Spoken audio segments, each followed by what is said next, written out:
Bonsoir, monsieur Issa Chiroma. Bonsoir. Comment devons-nous vous appeler? Monsieur le ministre ou monsieur le président? Oui. Que préférez-vous? Monsieur le président. Monsieur le président. Yes. Monsieur le président, nos questions portent sur la vie politique, sur les droits de l'homme et la démocratie, sur les crises sécuritaires, sur les institutions de l'État et sur la diplomatie. D'abord sur la politique, les droits de l'homme et la démocratie. Depuis quelques jours, on constate une mobilisation populaire lors de vos meetings à travers le pays. Avez-vous le sentiment que les populations écoutent votre message? Merci de poser cette question. La réponse est très simple. Si vous êtes dans l'interrogation, pas le peuple, la présence massive du peuple dans tous mes meetings, nord, sud, est et ouest, ça atteste de ce que je suis en phase, je suis en harmonie avec le peuple. Donc si vous, journalistes, vous êtes encore dans la phase d'interrogation, cette présence massive atteste de ce qu'il y a donc symphonie, harmonie entre moi et mon électorat et le peuple camerounais dans son ensemble. Si nous posons cette question, c'est parce que vous partagez le bilan peu reluisant du gouvernement que vous venez de quitter, du régime du président Paul Biya, en tant qu'ancien allié politique. Alors, comment est-ce que vous avez sauté le pas? Très bien. C'est vrai ce que vous dites, la solidarité gouvernementale prescrit à tout membre du gouvernement de rester solidaire au gouvernement, incontestablement, parce qu'on n'y est pas contraint et forcé. On y est parce qu'on a accepté le principe. Donc la solidarité gouvernementale est la règle. La deuxième chose, et c'est une précision qui a son pesant d'or, le ministre n'est pas comptable devant le peuple. C'est le président de la République qui est comptable devant le peuple, pas le ministre. Mais le ministre est comptable devant le chef de l'État. Quand bien même il y a solidarité collective au niveau du gouvernement, mais il y a des spécificités, il y a des responsabilités particulières. J'ai eu le privilège d'accompagner le président Biya pendant une vingtaine d'années. J'ai été ministre des Transports, j'ai été ministre de l'Emploi et de la Formation professionnelle, j'ai été ministre de la Communication, et c'est là où j'ai eu le privilège de vous connaître tous. J'assume tout ce que j'ai fait comme ministre. Je dis la chose suivante. Votre lecture est partagée par l'immense majorité des Camerounais. Tout va à volo, malheureusement. Mais il se trouve que ce que Chiroma a fait, je valide. Au transport, ce que j'ai fait jusqu'à présent, aucun ministre n'a fait. Je suis parti de là il y a une trentaine d'années. Le péage, c'est ma création. Le paysage, c'est ma création. Le fonds routier, c'est ma création. Le bureau de gestion des frais de transit, c'est ma création. Au niveau du transport maritime, le dragage du chenal du port, vous savez, quand j'étais venu, le tirant d'eau au port de Douala n'était pas supérieur à 5 mètres. Quand je partais, c'était près de 8 mètres. Lorsque j'ai fait créer la SND, c'est-à-dire la Société de dragage des côtes africaines du Cameroun. Lorsque j'étais venu, avant que je ne vienne, il n'y avait pas de Camerounais accognés. C'était des étrangers, en particulier les Français qui étaient des accognés. Il a fallu que je vienne, que je mette en place une loi qui a permis donc aux Camerounais d'être des accognés. En cela, vous pouvez leur poser la question. Dans l'aviation, c'est moi qui ai créé les ADC. Les ADC, c'est quoi? Vous savez, c'est ASECNA qui gère la sécurité et l'assurance des 15 pays africains. Il se trouve que ces pays-là confient à ASECNA la gouvernance de leurs aéroports internationaux, rien que des aéroports internationaux. Tous les aéroports domestiques de ces États sont gérés par ces États. Le Cameroun a fait exception parce que le Cameroun a demandé également à la SECNA de lui gérer ces aéroports domestiques. Quels sont les aéroports domestiques? C'est l'aéroport de Maroua, l'aéroport de Ngaoundéré, l'aéroport de Bafoussam, l'aéroport ainsi de suite. Tous les aéroports qui ne sont pas des aéroports internationaux sont gérés par le gouvernement, par les gouverneurs, par les États, et ces États, l'État du Cameroun a confié aussi la gestion des aéroports domestiques à ASECNA. Ça a marché jusqu'au jour où l'État était devenu pratiquement, pas en faillite, mais en cessation de paiement. Vous vous souvenez qu'il fut un temps dans notre pays où l'État est resté pendant 4 mois ou 5 mois sans payer de fonctionnaires. Il fallait donc qu'il y ait quelqu'un qui invente quelque chose. C'est pour ça donc que tout ce que j'ai fait au transport, c'était de la création, de l'innovation au prix excessivement fort que j'ai payé. Donc, alors, ça c'est le transport de manière générale, air, terre et mer. Maintenant, j'ai été ministre de la communication, porte-parole du gouvernement, je n'ai pas besoin de dire ce que j'ai fait. Écoutez, quand je venais, vous savez dans quel état j'ai trouvé cette maison. Quand je partais, vous savez dans quel état se trouvait cette maison. J'ai été ministre porte-parole du gouvernement pendant 10 ans. 2019-2019. J'ai mis à votre disposition, vous les journalistes. D'abord, je vous ai ouvert les portes du gouvernement. Avant moi, il n'y avait que la CRTV qui avait accès à l'information. Vous pouvez aller à l'aéroport pour accueillir, parce que j'ai acheté 2 cars que j'ai mis à votre disposition.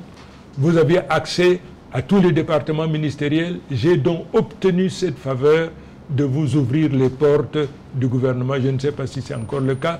C'est sous mon administration. J'ai organisé les états généraux de la communication. Vous vous souvenez? Bien sûr. Ça a fait beaucoup de choses, n'est-ce pas? J'ai obtenu la possibilité de mettre en place un compte d'affectation qui devait permettre à la presse de manière générale de pouvoir fonctionner. J'avais trouvé la source de financement, c'était au niveau des câbleaux distributeurs qui ont fonctionné sans licence. Ils faisaient 6, 7, 8 milliards tous les ans, sans qu'on leur en prélève ce qui devait revenir à l'État.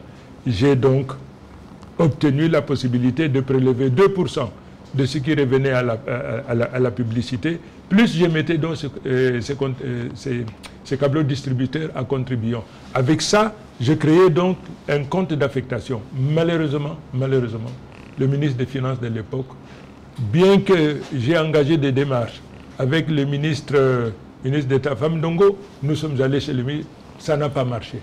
Ça m'est resté au travers de la gorge. La chose qui m'est restée encore au travers de la gorge, c'est la réhabilitation de la CRTV. La réhabilitation de la CRTV, c'est quelque chose qui m'est resté au travers de la gorge. Parce qu'en 2015, le président de la République avait signé le contrat avec un opérateur spécialisé dans le domaine, un opérateur chinois. Ils étaient à 2 en compétition, il y avait StarTime, il y avait Huawei. Bref, sans entrer dans les détails, l'écart entre les 2 compétiteurs était de 60 milliards. StarTime, 110 milliards et l'autre 172 milliards. L'écart était donc de 62 milliards. Les proches collaborateurs du chef de l'État et autres, ils ont exercé tellement de pression pour que ce marché soit attribué plutôt à l'autre. Heureusement, le chef de l'État m'a suivi. Il a suivi également le Premier ministre de l'époque, Yann Lemon. Il a donné donc le marché à StarTime, dont la spécialité est la radio et télévision. Je n'entre pas dans les détails. Mais à partir du moment où ce marché n'a pas été attribué à Huawei, des hommes puissants, proches collaborateurs du chef de l'État se sont organisés pour que ce marché ne soit jamais exécuté par moi-même. Alors, il y a certainement... Que je finisse d'abord. Oui. Que je finisse d'abord. Aujourd'hui, le président avait accordé ce marché en 2015. Nous sommes en 2025. 10 années se sont écoulées. La CRTV est en train de s'écrouler. Ce marché n'a pas été exécuté. Je ne sais pas qu'est-ce que vous vouliez dire. Bon. Oui, d'abord, enfin, je voulais dire qu'il y a le volet aussi de l'emploi de la formation professionnelle, mais on reviendra là-dessus avec Donald Brice-Kamgan. Je voudrais peut-être qu'on continue avec sur la vie politique, le fonctionnement des institutions et la vision du candidat sur les questions des libertés, des droits de l'homme et de la démocratie. Oui, comme il a évoqué son passage au ministère de la Communication, je voudrais évoquer un des aspects qui, jusqu'aujourd'hui, nous semble défaillant dans la presse. C'est-à-dire, le gouvernement ne subventionne pas véritablement la presse camerounaise. L'aide à la communication n'est pas une subvention. Et ce sont les médias d'État qui sont subventionnés. Ailleurs, ce n'est pas le cas, c'est l'ensemble de la presse. Et le montant est très élevé. Que prévoyez-vous dans votre programme par rapport aux entreprises de presse au Cameroun? Très bien. Aujourd'hui, malheureusement, le journaliste végète. il n'a pas la possibilité de l'indépendance de son opinion. Et de ce fait, il devient donc un genre de mercenaire qu'on peut acheter pour une œuvre et son contraire. Tout dépend de l'offre et de la demande des uns et des autres. Ceci en raison de l'indigence de la profession. Et c'est pour cette raison que moi, j'avais obtenu la possibilité de mettre le compte d'affectation qui mettait à votre disposition suffisamment de moyens et au niveau donc de la régulation et du Conseil national de la communication qu'on fasse en sorte que l'éthique et la déontologie dans l'exercice du métier soient respectées. Aujourd'hui, l'éthique et la déontologie, malheureusement, ne sont pas respectées. Moi, en tant que président de la République, désormais, pour être passé par là, je sais exactement ce que je dois faire. Vous, journalistes, vous en serez contents parce que vous serez au service de la vérité, au service du peuple. Vous serez un instrument de développement, mais pas un instrument au service des individus qui attaquent les uns et les autres d'une manière ou d'une autre. Vous êtes plusieurs candidats de l'opposition qui briguaient le siège présidentiel.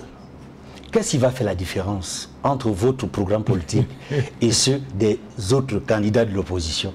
La présence massive des foules. Quel est le seul, dites-moi un autre candidat qui a eu le privilège de faire venir tant de personnes? Un seul. Il n'y en a pas. Le dernier meeting, plus de 100 000 personnes. C'est pour la première fois que vous avez vu ça, c'est pas vrai? Si vous êtes dans le doute, pas le peuple, lui, il sait. Il était question de le discours du gouvernement, il n'y aura pas coalition. Dès lors qu'il n'y a pas coalition, ipso facto, l'opposition était battue. C'est l'idée donc qu'ils vous ont vendue et vous avez véhiculé cette idée. Le peuple vous a abandonné dans cette conception. Le peuple, lui, il a déjà fait sa coalition. Il a identifié son leader et aujourd'hui j'ai le privilège extraordinaire mais à la fois redoutable d'être en face de vous. Le peuple, lui, il a fait sa coalition, il a déjà désigné son leader et c'est pour ça que partout où est le peuple, des dizaines et des milliers, sinon des centaines, vous voyez. Donc le peuple, lui, il sait ce qu'il veut si vous, les journalistes, vous êtes en retrait. Puisque vous évoquez la coalition, cela me permet de revenir sur l'appel lancé par Maurice Kamto, qui était candidat porté par une autre formation politique, message qu'il a adressé aux candidats à l'élection présidentielle, notamment aux candidats de l'opposition. Appel à l'unité. Et dans cet appel, il s'intéresse particulièrement à deux candidats, deux poids lourds, qu'il a estimé être les plus expérimentés dans la politique et dans la gestion des affaires de l'État. Vous voyez où est-ce que je vais en arriver? Sans les citer, il s'agissait certainement de Bello Bouba Maïgari et de Issa Thioro Bakari. Il vous a demandé de vous mettre ensemble et de faire en sorte que le candidat le mieux placé et capable de tirer le pénalty soit choisi avant qu'il ne donne sa consigne de vote. Au jour d'aujourd'hui, les Camerounais attendent encore de voir, si c'est encore possible, que ces deux poids lourds originaires de la même région, du même département, se mettent ensemble. Même de la même ville, si vous voulez. Même de la même ville, Garoua. Cher monsieur, vous avez dit des poids lourds. Vous maintenez toujours les poids lourds? Au vu de ce que vous voyez là? C'est l'expression utilisée par le professeur Maurice Kamto. Je vous pose la question maintenant. Qui est poids lourd? Il y a un poids lourd et un poids léger, très léger. Il y a un poids lourd, un poids extrêmement léger. Je voudrais donc que justice soit rendue au peuple qui a opéré son choix. Je vous ai dit, ce qu'on voulait, c'est la coalition. Le peuple a déjà fait sa coalition. Et c'est cette coalition aujourd'hui qui brille de mille feux. Il suffit simplement que l'élu du peuple passe par ici. Vous avez 50, 100 personnes qui suivent. Est-ce que l'autre existe? Je n'ai parlé de personne. C'est parce que vous avez utilisé un qualificatif, les poids lourds. Maintenant, je vous pose la question, à votre avis, qui est poids lourd, qui est poids léger? Monsieur le ministre, c'est nous qui posons la question. Oui. Dans la lettre que vous avez adressée aux Camerounais le 24 juin 2025, au sujet justement de ce que beaucoup ont interprété comme un appel à la coalition, vous dites exactement ceci: cette transition, la transition dont vous parlez, ne peut venir d'un seul homme, ni d'un seul parti. Elle doit être portée par un sursaut collectif. Nous sommes à la page 3 de ce programme que vous avez, de cette lettre-là. Et plus loin, à la page 22, vous dites exactement ceci: cette bataille ne sera pas gagnée par un seul homme, ni par un seul parti, elle sera gagnée par un peuple debout, rassemblé, mobilisé. Commentaire du texte. Commentaire du texte, il est très simple. Le ministre... Est-ce que ce n'est pas un appel à la coalition, justement? C'est de ça qu'il s'agit, cher monsieur. Est-ce que vous avez donc rebroussé chemin? Non, pas du tout. C'est votre lecture. Vous utilisez des prismes réducteurs. Chiroma est investi par le FSNC, le parti dont il est créateur. Mais Chiroma a été élevé à la dignité de candidat de la coalition par l'Union des forces pour le changement. L'Union des forces pour le changement, c'est plusieurs... 2025. C'est plusieurs partis politiques.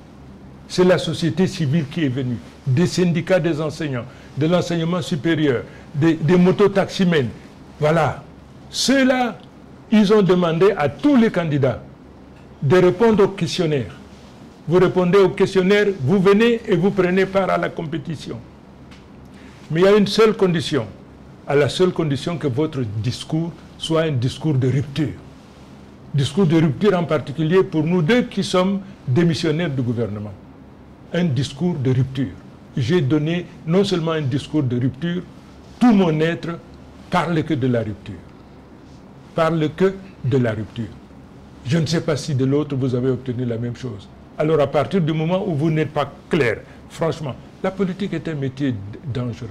C'est un métier violent, cher monsieur. Vous ne confiez pas votre tête à n'importe qui, à n'importe quel prix. Voyez-vous? L'Union pour le changement a opéré. L'Union pour le changement, j'étais candidat, j'ai signé, interrogé les responsables de l'Union pour le changement. Ils vous répondront. J'ai répondu.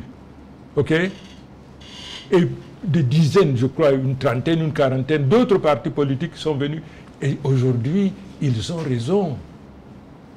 Il se trouve que l'homme sur qui ils ont jeté leur dévolu, celui-là est adulé, respecté par le peuple, n'est-ce pas? Donc, ne vous en faites pas. Tous ceux qui pensent, et j'étais de ceux-là, tous ceux qui pensent que la coalition était possible, nous avons failli vivre la réédition de 92 à 2004. En 92, j'ai été l'un des pères fondateurs de la coordination des partis politiques. Le parti dont j'étais aussi fondateur avait eu le privilège d'avoir comme président le président de la coordination le président de la coordination et du comment vous appelez ça? Non, du directoire politique. Président de la coordination et du directoire politique, c'est-à-dire un genre de shadow cabinet. Le président du parti auquel j'appartenais. Le jour de son éviction, tout s'est effondré, patatras. Et malheureusement, la montagne a accouché des souris. Je ne voudrais pas entrer dans les détails. Oui. En 2004, c'était exactement la même chose.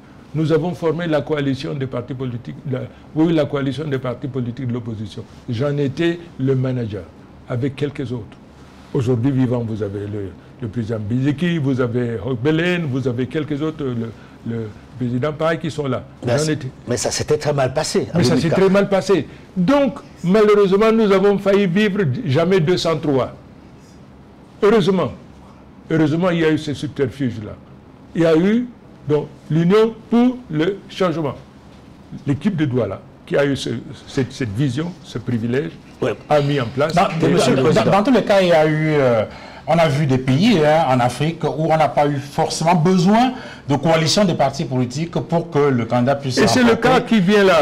Et donc on s'en tient à ce que vous avez dit. Edmond, une dernière question. Oui, il y a encore deux ou trois autres Une dernière question, parce que compte tenu du programme de l'agenda du ministre, on ne va pas le retenir longtemps. Non seulement le vote le 12 octobre prochain, mais la défense du vote et la revendication de la victoire, si jamais vous obtenez la victoire.